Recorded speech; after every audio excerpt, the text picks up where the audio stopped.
Actualidad Radio. La información nunca sonó tan bien. Vamos a hablar de Cuba porque la isla comienza a convertirse en un auténtico pueblo fantasma. Ya no solamente un país en crisis, es una nación totalmente desintegrada. Hay estudios, el último que dice que la isla ha perdido casi un 4% de su población en apenas 4 años y esto lamentablemente sigue. Lo que estamos viendo no es solamente un éxodo masivo, a veces forzoso, es que la gente realmente no puede más, no tienen más. Ahora incluso apagones de más de 20 horas en toda la isla y una represión que vuelve otra vez a las calles. Y para hablar sobre todo esto tenemos a un queridísimo compañero, una persona que además quiero mucho, Mario Pentón, periodista cubano. Muchísimas gracias, Mario, por estar nuevamente con nosotros. Un placer inmenso estar contigo, con toda tu audiencia. Mario, vamos a hablar un poquito sobre estos datos que han salido, una isla envejecida, un país que realmente se está convirtiendo en un pueblo fantasma y donde la represión ante la posibilidad de un estallido social vuelve otra vez a las calles. Efectivamente, bueno, existen varios estudios y ante la evidencia, el régimen no le ha quedado más remedio que salir a por lo menos dar una cifra que alguien crea plausible. Según el régimen, pues se ha perdido más de 1,5 millones de personas en los últimos 4 años. Hay estudios independientes que hablan de que ya Cuba tiene cerca de 8 millones de habitantes, es decir, muchísimo menos que los 11 millones de habitantes de hace 5 años. Entonces, ¿qué ha pasado? Bueno, que los cubanos han votado con los pies y esto a mí me gusta mucho este concepto. Cuando el régimen nos ha prohibido votar, cuando el régimen nos ha prohibido nuestros derechos de expresión y demás, pues la gente vota con los pies, se va, se larga.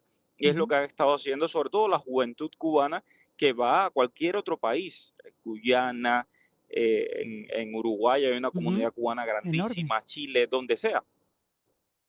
Ahora, Mario, yo estaba hablando de esa estampida humana de jóvenes, de familias, de profesionales, de niños que siguen queriéndose lanzar al mar antes que seguir encerrados en una prisión sin futuro. Los que quedan están sobreviviendo, nunca mejor dicho, entre tinieblas, porque ahora ni siquiera lo que fue en un momento dado la perla del Caribe, ese lugar que era, yo recuerdo mi abuela cuando hablaba, por ejemplo, de esa Cuba maravillosa con los negocios florecientes, donde las señoras iban muy bien vestidas, donde había una cultura que no imperaba en otros lugares. Y ves la Cuba de ahora y ves la Habana de ahora caerse a pedazos, donde la gente está cocinando en las calles con leña porque no tienen ni siquiera electricidad. Donde cocinan con sus propias ventanas. Yo creo que esa, la imagen esta y que no es nueva, es la imagen del mismo periodo especial. Estamos reviviendo los peores momentos de la historia de Cuba. Esto se repite, se está repitiendo en este momento. La gente está cocinando con sus propias ventanas porque comprar un saco de carbón ya es un lujo. Y hoy el administrador de este manicomio, que es Miguel Díaz Canel, publicaba un podcast, porque es que ahora se las quieren dar de modernos, y entonces se Ujú. ha inventado un podcast donde invitaba al ministro de la industria de la Sí, electricidad y todo sí. esto, Ujú. y este mismo señor estaba diciendo de que hay lugares donde se va la luz durante 22 horas al día, es decir, les queda que 2 horas de electricidad, en algunos lugares incluso les queda 1 hora de electricidad, 23 horas sin corriente. ¿Quién puede vivir así? No, muy poca gente puede vivir así, pero además tampoco se puede vivir con familiares de chicos, de jovencitos, de personas que están todavía llenando las cárceles de presos políticos. Vimos escarcelaciones, por ejemplo, gracias al acuerdo con el Vaticano, pero han regresado a prisión, como en el caso de José Daniel Ferrer, que creo que sigue siendo una voz y sigue siendo un símbolo. Otros, como Michael Osorbo, como Luis Manuel Otero Alcántara, también están entre las rejas, mientras que el público, afuera sobre todo, aplauden lo que consideran que es valentía. Definitivamente, en Cuba hay cientos de prisioneros políticos. Ese mal acuerdo logrado a través del Papa Francisco, un papa que tenía una clara simpatía con Raúl Castro. De hecho, él lo dijo, tengo una Sí, relación sí, con su personal hermano y con con el Raúl hermanísimo. Castro Ujú.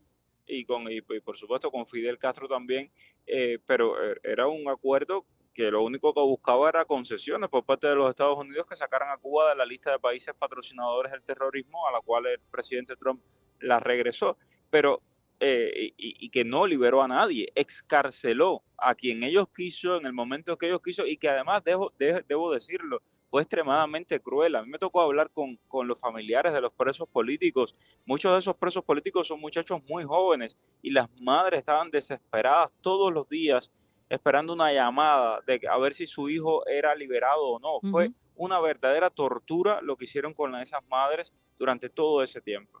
Ahora, Mario, ha habido un tema que no quiero dejar pasar porque me parece muy importante. Es la furia de la represión ante la posibilidad de un estallido social, cuando la gente sale a las calles con una cacerola para protestar, para hacerle sentir al mundo su indignación ante no tener nada, hospitales que se caen a pedazos, falta de insumos, gente que se muere porque no tiene cómo mantener refrigerada una insulina o conectarse a un respirador. O sea, son problemas extremadamente serios.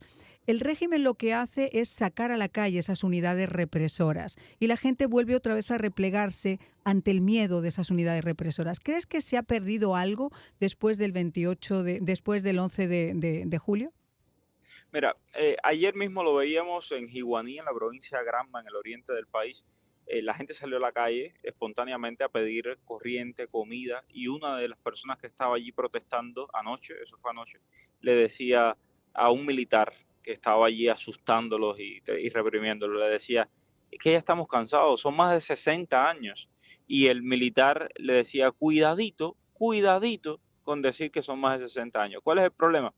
Que ellos te permiten que protestes porque no tienes electricidad, porque no tienes agua o porque no tienes alimentos. Ahora, no te atrevas a señalar la causa de que no tengas Ujú. electricidad, de que no tengas alimentos, de que no tengas agua. Entonces, tienen muchísimo miedo. Yo creo que el miedo cambió hace rato de bando. El miedo está de parte de la Sí, dictadura, totalmente.